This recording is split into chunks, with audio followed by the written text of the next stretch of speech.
Let's talk AJGA just for a minute now that you guys can talk about it. Is it safe to say that the kids that are on that tour are probably the best in their respective communities then, for the most part? Yeah, the AJGA is a great environment for these kids to go play college golf. That's what the tour is meant there for. It's somewhat watered down in a way regionally.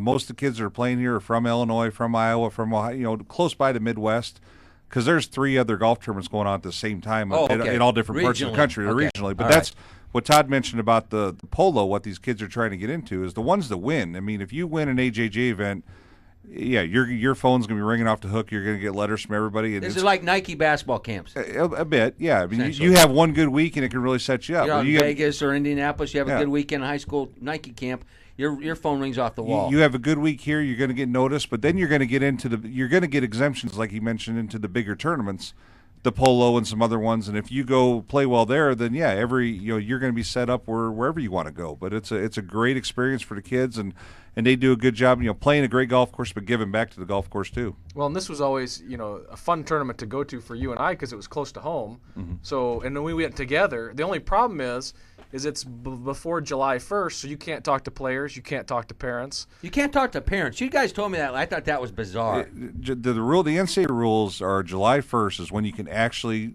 talk to a parent coming out there. And it's weird. Coaches are diving in and out of trees because you don't want to. Most coaches are diving in and out of trees, so you can't talk to the parents. But they and a lot of parents don't understand this. The AJJ tries to educate the parents on what they can and can't do, but every parent wants to try to get the best for their kids. So they're trying to come up and talk to a coach, and we're trying to run away. We want to show that we're interested, but we got to run away from.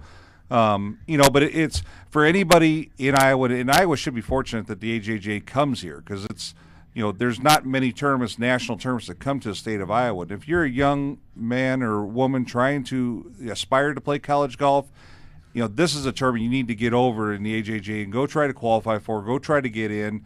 I noticed looking down the sheet, I think there's only, 5 or 6 Iowa kids that were actually playing this event. So, I would strongly encourage anybody that's listening, if they got a son or daughter that, is a junior or a sophomore in high school. Look at this. Let's go back to the Quad Cities. Kind of a Quad Cities theme tonight. We just got done talking to Todd Fowler from the Arsenal, and now Kevin Denike joins us. Thanks for taking time to join us on the tee this evening, my friend. How are you?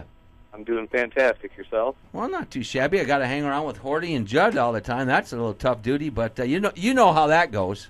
Yes, I know how that goes well. Well, let's talk a little bit. Of course, now you're nestled over there in the First Tee complex and doing a little teaching. What else are you doing these days? Teaching. That's all we do right now. We're in the full swing of our summer program. We do about right now it's about 380 kids a week during classes. Holy moly! You also are a patient man. Yes, very. We have to be. Well, KD, Mike, I wanted to do the introduction, but my little buddy Mike jumped to it. I have to open the show, you boob. You didn't open it very well, let me tell you that. Anybody in the Quad Cities doesn't need to be introduced to who Kevin Denike is, but Kevin Denike, when we were talking junior golf, Kevin played on maybe one of the best high school teams. Jay Horton disagrees with that. He thinks his Ames High team was better than Kevin's Bettendorf Bulldog team. Kevin went on to the University of Alabama, played golf at Alabama, knew Bear Bryant, and Mike, that's what perked your ears up. After that, he turned professional, and I want to say Kevin's played in, 15 John Deere Classics at least. He's won the Iowa Open a bunch of times. In fact, so many times I can't even count. Has been the Player of the Year. When Jay and I became professionals in 1992, Kevin Denike was the guy. He and Ken Shaw. If you could even play with them, number one, you knew you had arrived. And if you ever beat them, you knew you had played well. In fact, when my wife and I first got married, she didn't even know Kevin had a first name. It was just Denike. I'd come home from a tournament, she'd say, "Did you beat Denike? Did you beat Shaw?" And then she didn't care if I beat Horty or Winkle. That was one of the guys. But I've been chasing Kevin for a long time, and we'd promised to get him on the show, and I felt horrible we didn't. But not only is he a great player, he's a great guy too. Kevin, after that great intro he just gave you, but when he told me that you beat him, now you're my hero as well. Well, he left out one important person. I mean, Ken Shaw and I had our fair share of winning and having fun, but we had Kurt Schnell in there too, and the three of us, I hate to tell you, I've seen a lot of sections, a lot of states have a lot of talent, but boy, those two guys, Kurt Schnell and Ken Shaw, they're as tough as any two other guys you'd ever want to play against. I'll tell you that right now. Well, I didn't. We've had Kurt on the show, and we've talked about that, Kurtie many times. But each one of you guys, and I'll tell you what, I mean, all three of you could really play, and you still do. I mean, you came to Glen Oaks and shot. Amazingly, we still do. We all just turned 50 recently, and I, of course, the latest because I'm the youngest. So we play together all the time. They still play so good, it's ridiculous. And like for years, it seems like when I grew up first, got out of college, boy, it was always Kurt and Kenny. And then when I turned pro, it was Kurt and Kenny.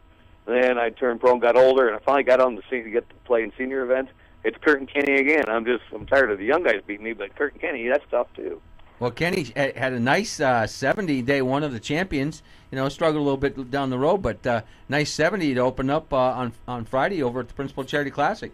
Oh, Kenny had a great start coming off, but you got to understand, being a host pro and everything that's going on over there, it's got to be tough to concentrate on playing and then family and friends and also business. So that's extremely well to do the first day. Well, Kevin, we had Todd Fowler on in the first hour talking about the AJGA tournament over there and all those young kids, trying to get noticed by college coaches. And Jay and I have been to tournaments like that before. You had kind of a unique experience because you have to be a darn good player to play Division I golf in your home state. You went down to the University of Alabama, one of the hotbeds of college golf, and certainly at that time, I mean, producing guys, Jerry Pade, who just won the U.S. Open. Talk a little bit about your junior golf career and how in the heck did you get past Iowa City and all the way down to Alabama? It's kind of a quick and easy story. I just got lucky. Like, I played well in high school meets, and I played really well in one national tournament, and that seemed to just jumpstart me. The coach that we had at Alabama was a gentleman named Conrad Railing, and he was in Golf Digest, and he was all-world. And I played in the Insurance Youth Classic. Me and Greg Ladioff went out to Napa, California, and I got lucky enough to come in third place. And that's when I was a junior, they only had maybe 3 or 4 big junior or world events. And I happened to place high in one of those, and after that I got letters from absolutely everybody in town. Even though you win the state high school championship, doesn't mean that much. But you did well in the junior national tournament. Boy, they came out of the woodworks trying to recruit you. Well, Kevin, talk a little bit about your recruiting trip to the University of Alabama, because as I remember, I want to hear the Bear Bryant story. And that's what I was getting at. Who you got to meet, and when Coach Bryant was the athletic director, I believe. Yeah, absolutely. I got a letter to go down there, and Conrad Railing, he came and met Jim Hazley in the Quad Cities, and did a couple little golf clinics way up north up here. And I had met Conrad, and he was really super. But I got a letter from there. And my father told me to go to a couple schools down south. So I went on a recruit trip, and I took my brother. And I have a brother who's a couple years older who's had cerebral palsy and had trouble getting around. So we go down to meet Bear Bryant. And, we met the coach and saw the facility. And we go to meet Bear Bryant in his office. And Coach Bryant, was an idol, and he was older then, towards his, twilight of his career. We go to meet Coach Bryant in the athletic department. And we walk through the door, and if you walk into his office, he had like in the 70s, he used to have sunken living rooms. This was a sunken little den, and he sat on a black leather couch. Then you had 3 steps that went up to his desk, and then another step up to where his chair was. So when you sat in the chair, you looked up. It was about 10 feet straight up, looking at it like on somebody sitting on top of a mountain. Looking at a king. It's exactly what it was. And he started mumbling words, and I'll tell you what, I swear to goodness, for the life of me, I couldn't even translate what he was saying because he used to mumble in a southern drawl. I kept looking at my father, and he kept nodding, smiling. My brother kept nodding, smiling. So I thought they knew what they said. But we met for a half hour, and the trip went well. I met the coach, and they were having a new recruit named Lee Rinker, who was a real good friend of mine in high school. And he was from Florida. He was one of the best players ever to come out of Florida, and he was going to go there, so we decided to go together. But what sold it to me was I got a poster or a letter from Bear Bryant about a week after we left, and he sent a life-size poster of himself with a whole writing. And Coach Bryant always had all these writings, of just sayings for life. And he wrote a message on there for my brother that was just, he didn't send it to me, he sent it to my brother about winners. And it just hit a place at home in my heart, and I said, boy, that's where I'm going to go. Because I didn't make an impression on him, but my brother did. And that just seemed to hit home a little bit more than anything